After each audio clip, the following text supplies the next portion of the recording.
Good evening all. बहुत ही interesting topic of discussion है आज का, how to set priorities.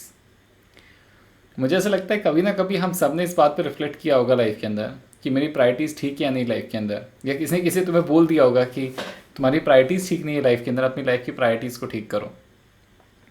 So this becomes a very important topic of discussion which everybody of us connects at certain some point of time or certain point of life in कि priorities कैसे set करें।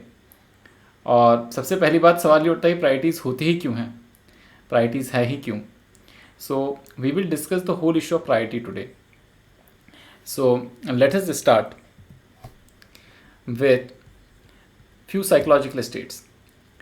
तो कई बार हम अपनी life को देख रहे होते हैं और ये एडजेक्टिव्स हमारे माइंड में आ रहे होते हैं या सेंटेंसेस हमारे माइंड में आ रहे होते हैं। I am all over the place, trying but unable to get the result, feeling stuck. क्या तुम्हें किसी को या अपने आप को ये सेंटेंसेस बोलते हुए सुना है क्या? अगर ऐसा है तो कहीं ना कहीं आपके लाइफ में एक मेजर इशू है, that is nothing but the issue of priorities. वहीं हर इंसान अगर जो इस सिचुएशन में होता है वो क्या चाहता है, ये एडजेक्टिव्स ट्रांसफॉर्म होके कुछ ऐसे दिखने लग जाएं: organised, result oriented, effective, moving forward, sorted. वो कहीं ना कहीं चाहता है कि उसके लाइफ के अंदर जो भी वो एक्शन ले रहा हो वो फ्रूटफुल हो जाए, जो भी वो काम कर रहा हो उसमें एक सेंस ऑफ फॉरवर्ड प्रोग्रेशन उसको फील हो, जो भी वो करे उसके अंदर उसे सक्सेस मिले। कहीं ना कहीं अगर ये प्रॉब्लम आप फील कर रहे हैं या ये डिज़ायर्ड आउटकम आपके दिमाग के अंदर है, आप जिस भी स्टेट में हैं आज उसके बाद, so you need to set your priorities right. अब सवाल ये उठता है, बोलना तो बहुत आसान है लेकिन प्रायोरिटीज़ होती ही क्यों हैं, है ना? और प्रायोरिटीज़ होती क्या है? सो देखो, दो तरह के लोग हैं, दो तरह के व्यूज़ हैं इसको देखने के। कुछ लोग ऐसे मानते हैं कि there is nothing called priorities in life. ठीक है, उनको ऐसा लगता है basically everything that we have, that we are doing, we should do it with 100% involvement. अगर हम हर चीज़ को 100% इन्वॉल्वमेंट के साथ करें तो अल्टीमेटली प्रायोरिटी सेट करने की ज़रूरत नहीं पड़ेगी, और इस ए और बी, ये काम करे या वो काम करे के बीच में एक वर्ड है, दैट इज़ नथिंग बट और, ओ आर। तो हम क्या कर रहे हैं, दोनों चीज़ों के बीच में कॉन्फ्लिक्ट जनरेट कर रहे हैं, और अगर हम कॉन्फ्लिक्ट जनरेट कर रहे हैं तो चीज़ें एक दूसरे के कॉम्प्लीमेंट्री नेचर के अंदर नहीं है और इससे प्रॉब्लम जनरेट हो रही है। कुछ लोग मानते हैं ऐसा कि अगर हम इस और को एंड से रिप्लेस कर दें तो लाइफ की सारी कॉन्फ्लिक्ट सॉल्व हो जाएंगी। बट मुझे ऐसा लगता है कि चाहे हम ये बात कहने के लिए अच्छी है, शायद सोचने के लिए भी अच्छी है, और लाइफ की फ़िलासफ़ी के लिए तो शायद बहुत ही अच्छी है कि हमें जो भी चीज़ें लगती हैं, फॉर एग्ज़ाम्पल स्पोर्ट्स और स्टडीज़ को अगर हम स्पोर्ट्स एंड स्टडीज़ से रिप्लेस कर दें तो हमको बहुत फ़ायदा होगा, क्योंकि कहीं ना कहीं स्पोर्ट्स और स्टडीज़ एक दूसरे के कॉम्प्लीमेंट्री बन जाएंगी और हमें लाइफ में बहुत हेल्प कर रही होंगी। लेकिन हमने अक्सर ऐसा देखा है कि बात जो सुनने में बहुत अच्छी है और लाइफ में फ़िलासफ़ी के लिए भी बहुत अच्छी है, लेकिन क्या प्रैक्टिकली ऐसा हो रहा होता है? क्या मेरे पास जब 12 घंटे होते हैं तो मेरे पास ये चॉइस नहीं होती कि अभी क्या मुझे क्रिकेट खेलना चाहिए या मुझे बैठ के पढ़ाई करनी चाहिए? हाँ, कहीं ना कहीं हमारे लाइफ के अंदर हमने शॉर्ट टर्म टारगेट्स भी फिक्स कर रखे हैं, कुछ माइलस्टोन से जो हमको अचीव करने हैं, और इसलिए प्रायोरिटी सेट करना बहुत ही ज़रूरी हो जाता है। क्योंकि अगर इन कंपीटिंग चीज़ों के अंदर मैं टाइम ढंग से डिस्ट्रीब्यूट नहीं कर पाया तो कहीं ना कहीं जो पहली चीज़ मेरी थी, जिसको जो मेरा फर्स्ट एम था, जो मेरा टारगेट था, वो कहीं ना कहीं पीछे छूट जाएगा और मैं किसी और डायरेक्शन में ही आगे चला जाऊँगा। उससे भी मुझे फ़ायदा होगा, नो डाउट, बट क्या मैं फ़ायदा डिज़ायर करता हूँ, ये क्वेश्चन है। तो अब सवाल उठता है बेसिकली कि प्रायोरिटीज़ सेट तो करनी चाहिए, थोड़ी बात तो समझ में आई, लेकिन प्रायोरिटीज़ क्यों? और अगर हम डिटेल में देखना चाहें तो उस क्यों को एक्सप्लेन करता हुआ ये 80-20 रूल है। तो 80-20 रूल कहता क्या है? अब ये एग्जैक्टली 80 और एग्जैक्टली 20 नहीं है, ये कह रहा है बेसिकली मेजॉरिटी। 80 मतलब मेजॉरिटी, 20 मतलब कम। So what 80-20 rule says is कि तुम्हारे लाइफ की जो 80% प्रॉब्लम्स हैं उनके बीच में पीछे 20% ही चीज़ें जो आप गलत कर रहे हो या नहीं कर रहे हो, है ना? Either of the ways it can be possible. तो 80% प्रॉब्लम सिर्फ 20% लाइफ को फिक्स करके सॉल्व की जा सकती है, ठीक है ना? और अगर मैंने अपनी 80% प्रॉब्लम्स फिक्स कर दी तो मैं तो लाइफ में बहुत आगे बढ़ जाऊंगा, मेरा आउटकम से बहुत डिफरेंस हो जाएगा। तो हमें क्या करना है बेसिकली, हम प्रायोरिटीज क्यों सेट कर रहे हैं? हम ये सोच रहे हैं बेसिकली पहले उन 20% चीज़ों को फिक्स कर देता हूँ ना, राइट? क्योंकि अगर उन 20% चीज़ों को पहले फिक्स कर दिया तो मेरी लाइफ की मैक्सिमम प्रॉब्लम्स तो यूँ ही खत्म हो गई। और अगर मैक्सिमम प्रॉब्लम्स यूँ खत्म हो गई तो 20% तो मैं सॉल्व कर लूँगा, 20% तो मैं सॉल्व कर ही सकता हूँ, 80% फिक्स कर ली तो 80-20 रूल बहुत ही इंटरेस्टिंग बात कह रहा है। वो क्या कह रहा है कि देखो प्रायोरिटी सेट करनी चाहिए। क्यों? क्योंकि 80% ऑफ द रिजल्ट और success that you are achieving is because 20% things that you are doing right, और 80% things that you are not unable to get right are again because of the 20% of the things that you are doing wrong. So basically बाकी सारी चीज़ें ठीक चल रही हैं, तो मैं इन 20% चीज़ों को फिक्स करना है। तो अगर मैं प्रायोरिटी के अंदर जो चीज़ें मुझे फिक्स करना है उनको ऊपर कर दूंगा तो मेरी लाइफ का आउटकम ड्रास्टिकली चेंज हो जाएगा, राइट? इसलिए मुझे ऐसा लगता है, ये मेरी पर्सनल व्यू है कि प्रायोरिटी सेट करनी चाहिए लाइफ के अंदर। हम बोलें माने चाहे ना माने, लेकिन there are things which are contradicting in nature. कहीं ना कहीं एक टाइम के लिए, एक अटेंशन के लिए हमारे लाइफ के अंदर कुछ चीज़ों के अंदर कंपटीशन है, और उस कंपटीशन को हम सिर्फ ना कह देने से इग्नोर नहीं कर सकते। So now we know that why to fix priorities, now how to fix priorities, है ना? तो इसके पीछे एक बहुत ही इंटरेस्टिंग स्टोरी मैं तुम्हें बताऊंगा। तो दिस इज ट्रैकर्स टेक्निक। देखो ऐसी कोई टेक्निक नहीं है, लेकिन मेरा ऑब्जर्वेशन है। जब मैं माउंटेन्स पे ट्रैकिंग करने जाते हैं तो कई बार जो हमें एक दिन के अंदर या एक ट्रैक के दौरान चलना होता है वो 25 किलोमीटर होता है, 30 किलोमीटर्स होता है 7-8 डेज़ के अंदर। तो अब तुम बोलोगे सर 7-8 डेज़ के अंदर 25-30 किलोमीटर्स बहुत बड़ी बात तो नहीं, आराम से चल लूँगा, क्योंकि एक दिन में कितना चलना है ना, 5-7 किलोमीटर ही चलना है, इतना तो आराम से चल सकते हैं, इसमें क्या इशू है। लेकिन माउंटेन्स के अंदर 1 kilometre is equal to 5 kilometres in plain. So supposedly, if you have a track of 25 kilometer, you will be walking 125 kilometers on plains. अब 125 किलोमीटर प्लेन पे चलना उतना आसान काम नहीं है। अब तो हमें बात समझ में आई होगी कि ट्रैकर्स की लाइफ की प्रॉब्लम क्या है। उनको पास एक टारगेट है, एक पीक है जिसको उन्हें फतह करना है, और उस पीक के ऊपर जाने के लिए उनको अपने बेस कैंप से लेके वहाँ तक 25 किलोमीटर्स की जर्नी तय करनी है, जो वो माइलस्टोन्स में तय करेंगे, हर दिन कुछ डिस्टेंस ट्रेवल करेंगे। But still walking 25 kilometers, not just walking, carrying a weight on your shoulders. एक इतना बड़ा बैग होता है जो तुम्हारे रक्सक कहते हैं, जो तुम्हारे कंधों पे होता है, उस वेट के साथ तुमको ट्रैवल करना है। तो एक समझदार इंसान इस बात का हमेशा ध्यान रखेगा कि वो जो वज़न है, क्योंकि डिस्टेंस तो चेंज नहीं कर सकता, लेकिन उस वज़न को कम कर सकता हूँ जो कंधों पे। तो लाइफ के अंदर जितना बैगेज कम होगा, जितना बैकलॉग कम होगा, उतनी लाइफ आसान हो जाने वाली है। और ये बैगेज और बैकलॉग जितना ज़्यादा होगा, मेरी लाइफ उतनी मुश्किल हो जाने वाली है। तो ये ट्रैकर्स टेक्निक कहती क्या है? तो ट्रैकर्स टेक्निक बहुत सिंपल बात कहती है। ये ट्रैकर्स टेक्निक कहती है कि तुम परेशान मत हो, तुम ये सोचो कि बैग के अंदर क्या सामान रखना है, राइट? अब तुम देखो एज ए स्टूडेंट या एज ए ह्यूमन बीइंग हमारे पास क्या बैगेजेस हैं। हमारे पास हमारी हिस्ट्री है, हमारे पास हमारे अच्छे बुरे स्कोर्स हैं, हमारे पास हमारी रिलेशंस हैं, हमारे पास हमारे इमोशंस हैं, हमारे पास टाइम है, हमारे पास पॉसिटी ऑफ टाइम है, हमारे पास फोकस है, हमारे पास डी फोकस है, हमारे पास फ्रेंड्स हैं, हमारे पास रिलेटिव्स हैं, हमारे पास बहुत सारा बैगेज है। एक लाइफ में इंसान के पास बहुत सारा बैगेज है, लेकिन क्या वो सारा बैगेज लेके चलना चाहता है, ये उसकी चॉइस है। तो देखो, अगर तुम्हारा एम ऐसा है जो कि एक मैराथन की तरह है जिसमें तुम्हें बहुत लंबा जाना है, तो तुम्हें क्या करना चाहिए? तुमको ये बैगेज कम रखना चाहिए। अब बैगेज को कम रखने का क्या तरीका है? बैगेज को कम रखने की टेक्निक ये है कि अगर मैं 20 चीज़ें करना चाहता हूँ लाइफ के अंदर, तो पहले फिगर आउट करो इसमें से पहली कौन सी 2 चीज़ें हैं, या एक चीज़ है, या 3 चीज़ें हैं जो तुम पहले करना चाहते हो। इससे क्या होगा? तो वे समझ में आ जाएगा कि अब ये जो बची हुई एक्टिविटीज से रिलेटेड मेरे दिमाग के अंदर बातें थी उनको मुझे छोड़ना पड़ेगा। फॉर एग्जाम्पल, मैं अच्छे दोस्त भी चाहता हूँ, मैं अच्छे दोस्तों के साथ अच्छा टाइम भी स्पेंड करना चाहता हूँ, मैं IIT JEE का एग्जाम भी क्लियर करना चाहता हूँ, मैं बोर्ड में भी अच्छे नंबर लाना चाहता हूँ। अब तुम इसमें से देखो, बेसिकली 2 एक्टिविटीज़ तो ऐसी हैं जो कंपैटिबल है, बोर्ड्स में अच्छी मार्क्स लाना और IIT JEE। लेकिन कुछ कंपीटिंग प्रायोरिटीज़ भी है, दोस्तों के साथ टाइम स्पेंड करना, ठीक है ना। तो तुमको समझना पड़ेगा कि हाँ, मैं दोस्तों के साथ टाइम स्पेंड करूंगा, लेकिन मेरी जो आज की जर्नी है, मेरा जो आज का ट्रैक है, it is not about friends, it is about getting into IIT JEE। सो मुझे अपने एक्सेस बैगेज के अंदर से कुछ रिलेशंस हटाने पड़ेंगे, कुछ टाइम स्पेंड करने की मेथड्स हटाने पड़ेंगे, और कहीं ना कहीं मुझे अपनी जर्नी पे फोकस हो जाना पड़ेगा। तो मैं अपने रिश्तेदारों की शादियाँ, बहुत सारे फंक्शंस को अगर अवॉइड करूँगा तो मेरा बस्ता हल्का हो जाएगा, और मेरा बस्ता अगर हल्का हो जाएगा तो मैं लंबी दूरी आसानी से तय कर पाऊँगा। अदरवाइज़ क्या होगा? अदरवाइज जो रास्ता तय करना है वो तो करना ही है, और तुमने दुनिया भर का वजन अपने कंधों पे डाल रखा है। तुम्हारे दोस्तों की बर्थडेज, उनकी पार्टीज, रिश्तेदारों के बर्थडेज, उनकी पार्टीज, ट्रिप्स, घूमना, मूवी देखना। अब इन एक्सेस बैगेज को लेके तुम थोड़े दिन में ही थक जाओगे और गिव अप कर दोगे और बोलोगे कि मैं नहीं कर सकता।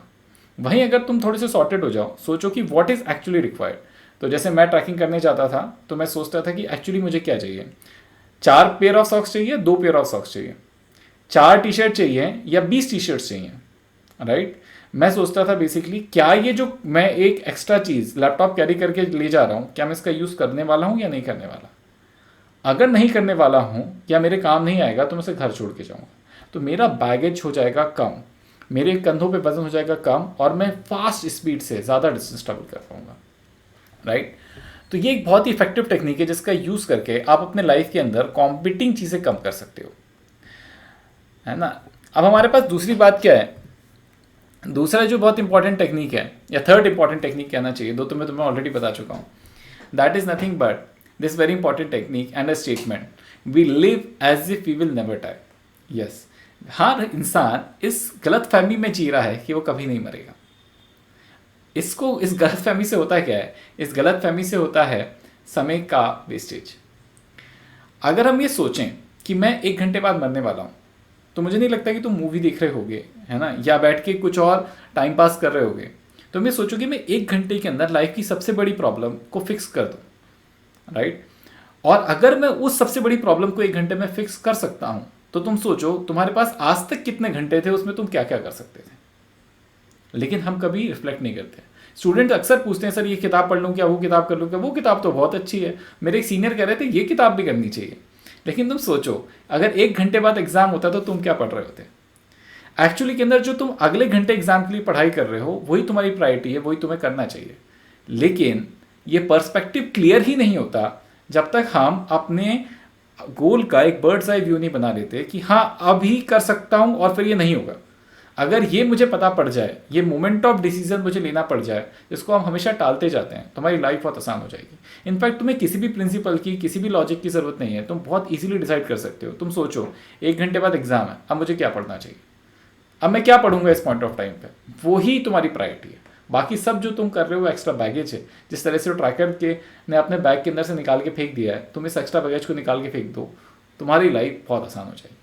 So this is the single most powerful technique, psychological way to figure out priorities in life. अब मैंने तुम्हें ज्ञान तो बहुत सारा दे दिया, लेकिन इसको प्रैक्टिकली लाइफ में करेंगे कैसे, क्या इसके लिए हमारे पास कुछ टेंजिबल वेज हैं, इसको हम कैसे आगे ले जाएंगे। तो देखो आज के लेक्चर को अगर तुम इन conjunction with time management lecture देखोगे तो तुम्हें बहुत फ़ायदा होने वाला है, क्योंकि बहुत सारी चीज़ें हमने ऑलरेडी टाइम मैनेजमेंट के अंदर देखी थी। तो देखो हाउ टू प्रायोरिटाइज, तो ये हमने वहाँ पर भी एक मैट्रिक्स देखा था, एक क्वाड्रेंट देखा था, इसे आइजनहोवर मैट्रिक्स कहते हैं। नाम इंपॉर्टेंट नहीं है, काम इंपॉर्टेंट है। ये क्या बात कहता है, देखो ये कहता है कि हमारे लाइफ में 2 ही इंपॉर्टेंट पैरामीटर्स हैं। कामों को हम 2 ही तरह से डिवाइड कर सकते हैं। पहला, या तो काम इंपॉर्टेंट एंड अर्जेंट है, या फिर जो तुम्हारा इंपॉर्टेंट और अर्जेंट है, यही 2 पैरामीटर्स है जिसके अंदर हम अपनी चीज़ों को डिवाइड कर सकते हैं। तो ऐसे काम हो सकते हैं जो इंपॉर्टेंट और अर्जेंट हो, जो फर्स्ट क्वाड्रेंट में चले गए। ऐसे काम हो सकते हैं जो इंपॉर्टेंट हो और नॉन अर्जेंट हो, वो हमारे सेकंड क्वाड्रेंट में चले गए। ऐसे भी काम हो सकते हैं जो इंपॉर्टेंट भी नहीं है, अर्जेंट भी नहीं है, वो हमारे थर्ड क्वाड्रेंट में चले गए। और ऐसे काम हो सकते हैं जो अर्जेंट तो है लेकिन इंपॉर्टेंट नहीं है, वो हमारे फोर्थ क्वाड्रेंट में चले गए। Now let us take an example, जैसे मेरी क्लास अटेंड करना, तुम्हें क्या लगता है कि मैं किस क्वाड्रेंट में इस क्लासेस को डालना चाहिए? यस, ऑब्वियसली फर्स्ट क्वाड्रेंट, ठीक है ना, वो तो तुम्हें करना ही है, उसका तो कोई ऑप्शन ही नहीं है। Homework first quadrant, class work first quadrant. लेकिन अगर मैं तुम्हें ऐसे बोलूँ रिविजन, तो revision will go into second quadrant. क्योंकि देखो अक्सर ऐसी चीज़ें जो इंपॉर्टेंट होती हैं और नॉन अर्जेंट दिखाई दे रही होती हैं, वो होती हैं जिनका आउटकम हमें आज नहीं पता, लेकिन फ्यूचर में जब तुम टेस्ट देने जाओगे, जब तुम टॉपिक टेस्ट देने जाओगे, जब तुम फाइनल एग्जाम लिख रहे होगे, तब तुम्हें उस रिविजन का मतलब समझ में आएगा, तब तक नहीं आएगा, राइट। तो that those things are also very important. तो इसके लिए हमें क्या करना चाहिए? इसके लिए हमें शेड्यूलिंग करनी चाहिए। अब देखो मैंने तुम्हें जो टाइम मैनेजमेंट सिखाया था उसमें डेली जो काम थे उनके तो हमने खाचे बना रखे थे ना। अब ये जो रिवीजन है इसको भी तुमको उसके अंदर कहीं ना कहीं प्लान करना चाहिए, राइट। अब इसमें क्या है, देखो फोर्थ क्वाड्रेंट बहुत इंपॉर्टेंट है। फोर्थ क्वाड्रेंट ऐसी एक्टिविटीज है जिनको मेरे को इंपॉर्टेंट नहीं है लेकिन करना जरूरी है। ब्रश तो करना ही पड़ेगा ना, नहाना तो पड़ेगा ही पड़ेगा। तो ये ऐसी एक्टिविटीज है जो ऑक्सिलरी एक्टिविटीज है। अगेन इनको तुम थोड़ा सा टाइम निकाल दो, इनको टाइम फिक्स कर दो तो ये अपने आप ही होती चली जाएंगी। तो ये ऑटो मोड हो गया। तो फर्स्ट और फोर्थ क्वाड्रेंट को तुम ऑटो मोड में कर सकते हो, लेकिन सेकंड क्वाड्रेंट के लिए तुम्हें थोड़ी सी प्लानिंग करनी पड़ेगी, राइट। अब तुम सोच रहे हो कि सर थर्ड क्वाड्रेंट का क्या हुआ। देखो ये वो एक्टिविटीज़ है जिनको तुम टालो, जिनको तुम सोचो कि यार कल कर लेंगे, मूवी देखनी है यार कल देखता हूँ ना, दोस्तों के साथ मिलने जाना है कल करूँगा, रिश्तेदारों से बात करनी कल कर लूँगा। अगर इसको जितना तुम टालोगे, जिस भी चीज़ को हम टालते हैं है ना, जिसको भी हम बोलते हैं कि लेटर, वो कभी आता ही नहीं। और नहीं आया तो बहुत अच्छी बात है ना, ये एक्टिविटीज़ नहीं होंगी तो टाइम सेव हो रहा है, प्रोडक्टिविटी सेव हो रही है। वैसे भी तुम्हारे प्रायोरिटी के अंदर सबसे नीचे यही है, राइट। तो इस तरह से ये जो हमारा टाइम के अंदर हमने क्वाड्रेंट पढ़ा था, इसका यूज़ करके तुम टाइम को बहुत इफेक्टिवली यूज़ कर सकते हो। साथ में प्रायोरिटीज़ को बहुत बहुत बहुत आसानी से फिगर आउट कर सकते हो, जिससे तुम्हारा काम बहुत आसान हो जाएगा। अब नेक्स्ट बात क्या कहती है, अब और भी टेंजिबल बात बोलो, और भी टेंजिबल बात बोलो कि देखो क्या करना चाहिए इसके अंदर से। देखो ये तो लेक्चर और होमवर्क तो सारे स्टूडेंट्स को समझ में आता है, इसमें कोई इशू नहीं है। क्या नहीं समझ में आता है, रेफरेंस बुक। यस, ये रेफरेंस बुक का ऐसा चक्कर है कि हर इंसान पूछता रहता है रेफरेंस बुक और सर बैकलॉग। तो बैकलॉग पे तो मैं एक अलग से सेशन बना रहा हूँ अपस्किल का, वो तुम देखना।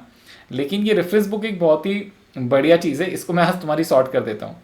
तो देखो क्या है, बेसिकली तुम कितनी रेफरेंस बुक्स कर सकते हो और ज़्यादा कैसे कर सकते हो ये भी हम देख लेते हैं।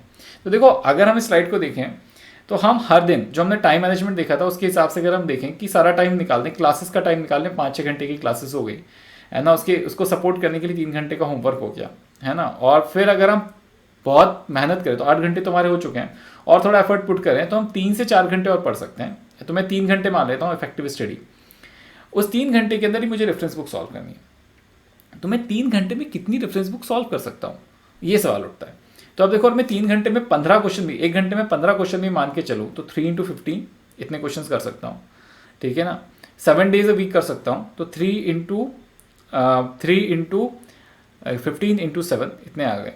अब 3 सब्जेक्ट है तो उसे 3 से डिवाइड कर देता हूँ, तो मेरे पास कितने बच गए, 15 × 7 इतने क्वेश्चंस लगभग मैं कर सकता हूँ। गिव एंड टेक 50 क्वेश्चंस है ना, इससे ज़्यादा नहीं। तो मिनिमम 100 क्वेश्चन मान लेते हैं, मैक्सिमम 150 क्वेश्चंस मान लेते हैं। तो मतलब क्या बात हुई, मैं 150 सवाल से ज़्यादा पर वीक के अंदर इस सब्जेक्ट में कर ही नहीं पाऊंगा, है ना, पीरियड। अगर मैं मैक्सिमम इतने बोल रहा हूँ है ना, अगर तुम्हारी एफिशिएंसी कम है तो ये लगभग 100 भी हो सकता है, और कम 70 भी आ सकता है। तो अगर एक टॉपिक 1.5 हफ्ते तक चलता है लगभग, तो आप मैक्सिमम उसके अंदर 100 से लेके 150 सवाल मैक्स मान लो, इतने ही आप साथ के अंदर सपोर्ट करने के लिए एक्स्ट्रा कर पाओगे। अब अगर मैं 150 सवाल ही कर पाऊंगा, तो अब तुम देखो कोई भी किताब उठा के देख लो, उसमें 150 सवाल से ज़्यादा ही है। मतलब तुम एक रेफरेंस बुक से ज़्यादा कर ही नहीं सकते अगर ऐसा हम देखें तो, अगर क्वेश्चन बाय क्वेश्चन कर रहे हो तो। अब क्वेश्चन बाय क्वेश्चन करूँ तो एक बुक भी नहीं कर सकता, क्योंकि उसकी एक्सरसाइज भी खोल के देखोगे तो 300-350 सवाल होते हैं उसके अंदर, है ना। इतने क्वेश्चन कहाँ हो पाएंगे। तो करना क्या चाहिए, तो तुम्हें हैंड पिक करना चाहिए, राइट। अब हैंड पिक करने का मतलब क्या है, तुम्हें वो क्वेश्चन उठाना चाहिए जो मॉडरेटली डिफिकल्ट हो। सवाल उठता है सर डिफिकल्ट या इजी क्यों नहीं।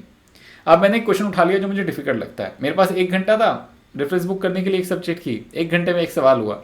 अब एक सवाल से मैंने क्या आउटपुट ऑब्टेन किया होगा, राइट। क्योंकि देखो तुम्हारा result will be proportional to number of questions you are solving and the difficulty level, है ना, कितने डिफिकल्ट क्वेश्चन सॉल्व कर रहे हो दोनों। तो दोनों को बैलेंस आउट करना पड़ेगा। अब बैलेंस आउट कैसे करूं, तो मुझे क्वेश्चन ऐसा चूज करना चाहिए जो मॉडरेटली डिफिकल्ट हो, क्योंकि आसान चूज कर लूंगा तो बहुत सारे हो जाएंगे, सिर्फ गिनती बढ़ रही है, फायदा कुछ नहीं हो रहा। वाई, क्योंकि एग्जाम का रिजल्ट इस बात पे डिपेंडेंट नहीं है कि हम मेहनत कितनी कर रहे हैं, कितने घंटों तक मेहनत कर रहे हैं। एग्जाम का रिजल्ट इस बात पे डिपेंड करता है कि तुम्हारा एप्टीट्यूड कितना है, और तुम्हारा एप्टीट्यूड किस चीज़ से ग्रो होगा। तुम्हारा एप्टीट्यूड डेवलप होगा जब तुम sufficient number of questions solve कर पा रहे हो जो थोड़े से डिफिकल्ट भी हैं, और जिससे तुम्हारा लेवल हर दिन ग्रो हो रहा है, तुम्हारा एप्टीट्यूड हर दिन ग्रो हो रहा है। इसीलिए मॉडरेटली डिफिकल्ट क्वेश्चन ही सबसे ज़्यादा रिकमेंडेबल है। आसान भी करने का कोई फायदा नहीं है, डिफिकल्ट करने से ज़्यादा तुम कर ही नहीं पाओगे, तो आउटपुट नहीं ऑब्टेन कर पाओगे, तुमको वहाँ से भी कोई खास रिजल्ट मिलने वाला नहीं। So it is highly suggestible that you should do hand-picked questions which are moderately difficult from your reference book. अब ये सबका अलग हो सकता है, तुमको जो डिफिकल्ट लगता है मुझे आसान लग सकता है, मेरा आसान तुम्हें डिफिकल्ट लग सकता है। तो आप किताब उठाओ, क्वेश्चंस देखो, जो आपको लगता है यार फाइट मारूंगा तो हो जाएंगे, वो सारे क्वेश्चंस पहले कर लो। अब तुम्हें नहीं समझ में आता तुम फैकल्टी को कंसल्ट कर लो, राइट। लेकिन अगर तुम देखोगे तो बुक में से तुम्हें वो क्वेश्चन जो तुम्हें लगता है कि नहीं होंगे या थोड़ी फाइट मार के हो जाएंगे, उनको टिक कर लेना चाहिए। उसमें से जो थोड़ी फाइट मार के हो जाएंगे तुम्हें कर लेने चाहिए, उससे तुम्हें सबसे ज़्यादा फायदा होने वाला है, राइट। अगर हम इस तरह से करेंगे तो हम क्या कर सकते हैं, हम अगर एक बुक में से 50 सवाल भी करें छाट के, तो तुम 2-3 रेफरेंस बुक आराम से कवर कर सकते हो, और फिर अगले रेफरेंस बुक में क्वेश्चंस रिपीट होना स्टार्ट हो जाते हैं। तो काफ़ी कम क्वेश्चंस करके हम काफ़ी सारी रेफरेंस बुक कवर कर सकते हैं। तो ये एक टेक्निक है जिससे तुम मैक्सिमम रेफरेंस बुक्स को कवर कर सकते हो। मैंने एक टाइम पे जब मुझे सब्जेक्ट फिजिक्स वीक था तो उसकी काफ़ी सारी रेफरेंस बुक करी, मेरा मेथड यही था, और इस मेथड को यूज़ करके मैंने काफ़ी रेफरेंस बुक्स खत्म कर दी। लोगों को नहीं समझ में आता था मैं 10 रेफरेंस बुक कैसे सॉल्व कर सकता हूँ, मैं इसी मेथड का यूज़ करता था। तो आज का लेक्चर आई होप तुम्हें बहुत यूज़फुल लगा होगा। मैंने तुम्हें समझाया सबसे पहले कि प्रायोरिटीज़ क्यों इंपॉर्टेंट है। सेकेंड, हमने इस बात का डिस्कशन किया, समझा कि हमारी लाइफ की 80% प्रॉब्लम्स के पीछे 20% चीज़ें हैं जो हमको फिक्स करनी है। तो हम अगर 20% चीज़ों को ही टाइम दें तो हमारी लाइफ बहुत आसान हो जाएगी। फिर हमने ये समझा कि ट्रैकर किस तरह से बैग अरेंज करता है और बैगेज मैनेज करता है जिससे उसकी डिस्टेंस फास्ट और कम टाइम में, फास्ट मतलब कम टाइम के अंदर, और ज़्यादा डिस्टेंस वो कवर अप कर सकता है। और फिर मैंने तुम्हें एक ऐसा अचूक टेक्निक दी, अगर तुम्हें कुछ नहीं समझ में आता है तो तुम बस उस चीज़ का यूज़ करो लाइफ में, तुम्हें प्रायोरिटीज़ का इशू ही नहीं आएगा। क्या? तुम ये सोचो कि 1 घंटे बाद एग्ज़ाम है, 1 घंटे बाद अगर मेरा एग्ज़ाम है तो मैं इस घंटे में क्या पढ़ाई करूँ। अगर मैं ये प्रॉब्लम फिक्स कर लेता हूँ तो मेरी लाइफ हमेशा आसान हो जाएगी। टुमारो वी हैव अनुभव सेशन। तो आज की बात अगर तुम्हें समझ में आ गई होगी तो कल की बात भी तुम्हारी बहुत यूजफुल है। We have a very special guest, Saurabh Jain. He has a very unique story from traveling from a small town to IIT and ultimately uh, starting a few businesses. What are his learning? What are his failures? और वो तुम्हें क्या suggest करना चाहेगा अपने life के अंदर, वो तुम सुनो। So tomorrow is a very important अनुभव सेशन, उसे भी तुम अटेंड करना। आई होप आज जो हमने बात बोली या आज हमने जो डिस्कशन किया वो भी तुम्हारे काम आया होगा। सी यू अंटिल देन।